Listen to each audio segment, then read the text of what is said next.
배은망덕이라는 말이 있습니다. 은혜를 원수로 갚는다는 뜻입니다. 사람이 가장 하지 말아야 할 행동입니다.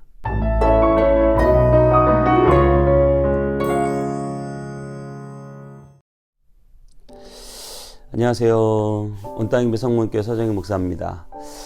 오늘도 하나님의 말씀이 우리의 마음 가운데 충만하고 그 말씀의 은혜 가운데 살아가시는 저와 여러분 되시기를 바랍니다. 오늘은 압살롬이 자신의 그 형제들을 다 죽이고 그리고 나서 멀리 도망가 있었습니다. 그런데 그 압살롬을 다윗이 요압과 함께 다시 다윗 성으로 데려오는데요. 그 과정 속에서 다윗의 마음이 100% 용서된 것은 아니지만 그래도 왕자의 어떤 권위를 복귀시켜주려는, 복권시키려는 그런 마음들이 있었고요. 그리고 또 요압도 그와 함께 또 친했기 때문에 압살롬을 잘 이렇게 보살펴 주려는 그런 마음들이 있었습니다.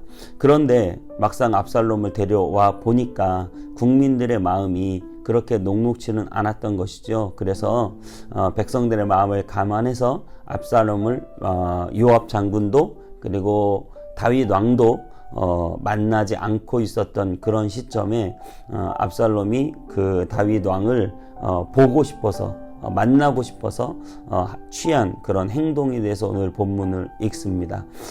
여러분 압살롬이 어떤 일을 했는지 잘 아시죠? 우리 이따 또 일단 본문을 읽어보면서 하나님의 말씀을 계속해서 살펴보도록 하겠습니다. 사무엘하 14장 28절에서 33절입니다. 압살롬이 이태 동안 예루살렘에 있으되 왕의 얼굴을 보지 못하였으므로 압살롬이 요압을 왕께 보내려 하여 압살롬이 요압에게 사람을 보내 부르되 그에게 오지 아니하고 또 다시 그에게 보내되 오지 아니하는지라. 압살롬이 자기의 종들에게 이르되 보라, 요압의 밭이 내 밭 근처에 있고 거기 보리가 있으니 가서 불을 지르라 하니라. 압살롬의 종들이 그 밭에 불을 질렀더니 요압이 일어나 압살롬으로 집으로 가서 그에게 이르되 어찌하여 내 종들이 내 밭에 불을 질렀느냐 하니 압살롬이 요압에게 대답하되 내가 일찍이 사람을 내게 보내 너를 이리로 오라고 청한 것을 내가 너를 왕께 보내 아뢰게 하기를 어찌하여 내가 그 술에서 돌아오게 되었나이까. 이때까지 거기에 있는 것이 내게 나았으리다 하려 함이로라. 이제는 내가 나로 하여금 왕의 얼굴을 볼 수 있게 하라. 내가 만일 죄가 있으면 왕이 나를 죽이시는 것이 옳으니라 하는지라. 요압이 왕께 나아가서 그에게 아뢰매 왕이 압살롬을 부르니 그가 왕께 나아가 그 앞에서 얼굴을 땅에 대어 그에게 절하매 왕이 압살롬과 입을 맞추니라. 우리 전래동화에 은혜 갚은 까치라는 그런 전래동화가 있습니다. 한 선비가 까치를 살려주니까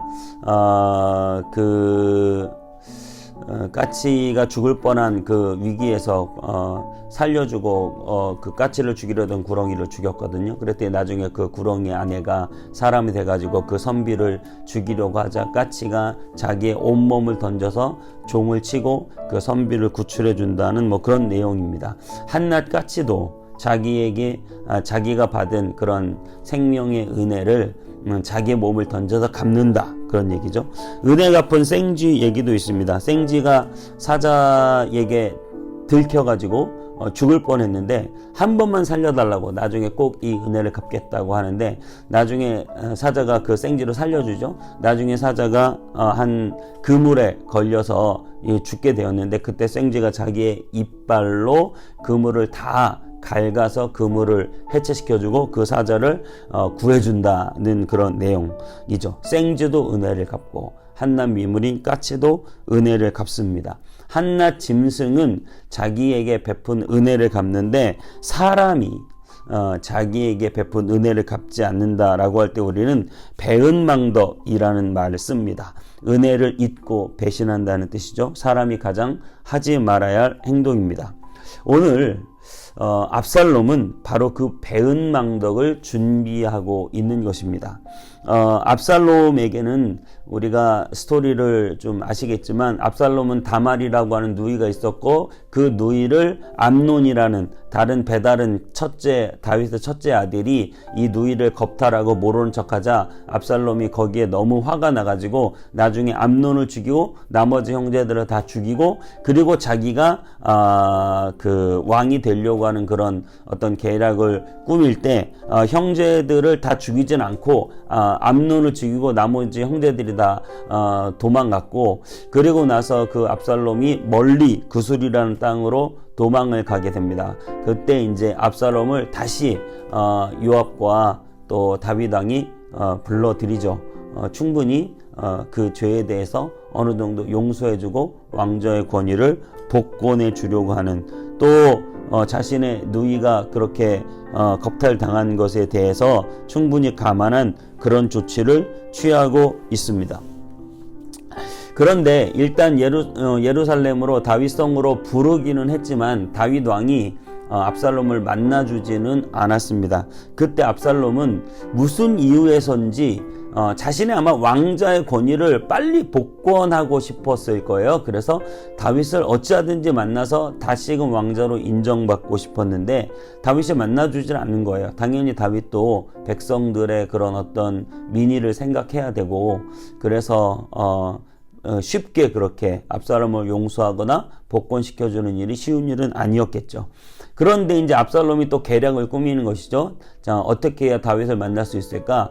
요압 장군도 그때 이제 같이 안 만나줬거든요. 그러니까 요압 장군의 밭에 불을 지르니까 그때 요압이 안 만나주다가 자기 밭에 불이 나니까 어쩔 수 없이 압살롬을 찾아오게 되죠. 그리고 이 압살롬이 32절에 이렇게 말하고 있습니다. 압살롬이 요압에게 대답하되 내가 일찍이 사람을 내게 보내 너를 이리로 오라고 청한 것은 내가 너를 왕께 보내 아뢰게 하기를 어찌하여 내가 구술에서 돌아오게 되었나이까 이때까지 거기에 있는 것이 내게 나았으리이다 하려 함이로라. 이제는 내가 나로 하여금 왕의 얼굴을 볼 수 있게 하라. 내가 만일 죄가 있으면 왕이 나를 죽이시는 것이 옳으니라 하는지라.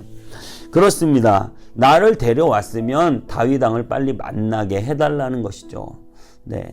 그래서 압살롬은 다윗을 그 이후로 만나게 되고 다윗이 압살롬과 만나서 허그를 하고 그 당시 인사문화로 키스를 하고 그리고 나서 압살롬의 권위가 복권이 되고 왕자로서 다시 지위를 행사하게 됩니다. 압살롬은 거기까지 내다본 것이겠죠.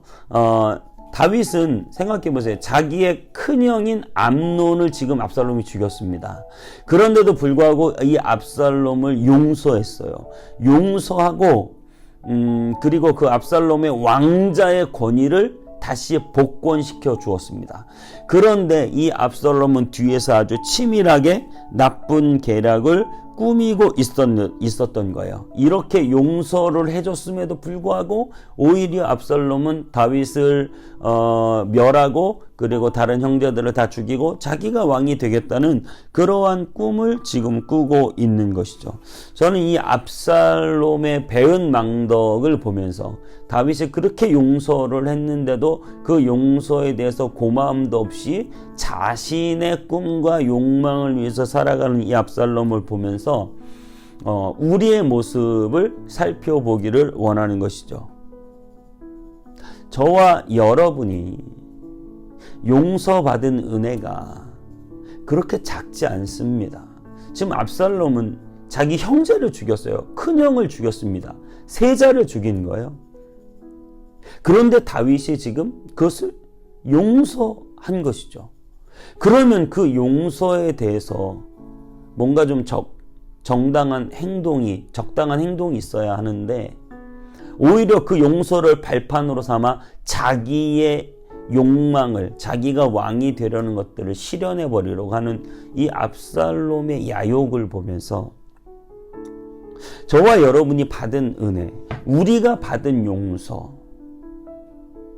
우리가 압살롬보다 떳떳한 사람이 아니고 우리가 받은 이 죄라고 하는 것에 대한 용서는 너무너무나 큰 것이고 정말 영원한 죽음에 처하는 그러한 형벌을 받을 수밖에 없는 아주 끔찍한 죄인이 저와 여러분이었는데 저와 여러분을 예수 그리스도의 그 놀라운 십자가의 은혜로 용서해 주셨고 하나님의 아들이라는 신분으로 복권시키셨고 하나님 나라의 상속자라고 하는 신분을 복권시켜 주셨고 저와 여러분이 하나님의 나라를 들어가고 그 하나님의 나라를 소유하고 그 하나님의 나라에서 예수님과 함께 영원히 왕권으로 통치할 수 있는 권한을 우리에게 허락해 주셨는데 그것이 바로 이 놀라운 죄사함의 은총에서 우리에게 시작되었는데 우리는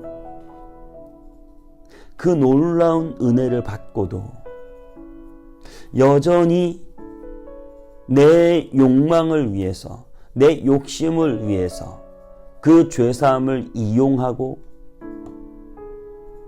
하나님의 영광을 위해서 내 죄를 사하며 하나님의 그 놀라운 뜻을 행하기를 원하는 그 뜻 안에서 살아가는 것이 아니라 여전히 내 뜻대로 내 고집대로 내 마음대로 그저 죄사함은 죄사함이고 내 마음은 내 마음이고 내가 하고 싶은 건 내가 하고 싶은 것이고 그렇게 죄사함의 은총과 전혀 상관없이 살아가는 그야말로 배은망덕이라고 볼 수 있는 우리의 삶이 여전히 존재하는 것은 아닌가 생각해 보기를 원하는 것입니다. 하나님께 받은 은혜가 그 죄사함의 용서가 얼마나 큰지 여러분 우리는 꼭 기억하셔야 됩니다. 그리고 그 놀라운 죄사함의 은혜 안에서 내가 해야 될 행동은 무엇인가? 죄사함의 은혜를 발로 밟고 여전히 더 깊은 죄로 나아가고 여전히 자신의 욕망을 따라서 하고 싶은 것만 쫓아서 나아갈 것인가? 아니면 나를 용서해 주신 그분의 뜻을 알고 그분의 뜻 안에서 나의 삶을 변화시키고 나의 삶을 새롭게 하며 나아갈 것인가? 여러분, 놀라운 죄사함의 은총을 받은 여러분, 배은망덕해서는 안 되겠습니다. 주님의 뜻을 바라보며 살아가는 저와 여러분 다 되시기를, 죄 용서함 받은 그 은혜만큼의 삶을 살아가는 저와 여러분 되시기를 주님의 이름으로 축복합니다. 기도하겠습니다. 하나님, 오늘 이 압살롬의 배은망덕을 보면서 우리의 삶에서도 이 엄청난 죄사함의 은혜를 받았는데도 여전히 내 욕망을 위하여 이 용서를 그저 한낱 도구로 생각하고 그 용서함 안에 들어있는 하나님의 놀라운 뜻과 사랑을 무시하면서 내 뜻과 내 고집과 내 욕망만을 위해 살아가는 우리의 삶이 하나님 되지 않기를 원합니다. 놀라운 은혜를 입은 만큼 그 은혜를 생각하고 그 은혜를 갚으며 복음의 빚진 자로 날마다 살아가도록 우리를 인도해 주옵소서. 주님께 감사드리고 예수님의 이름으로 기도하옵나이다. 아멘.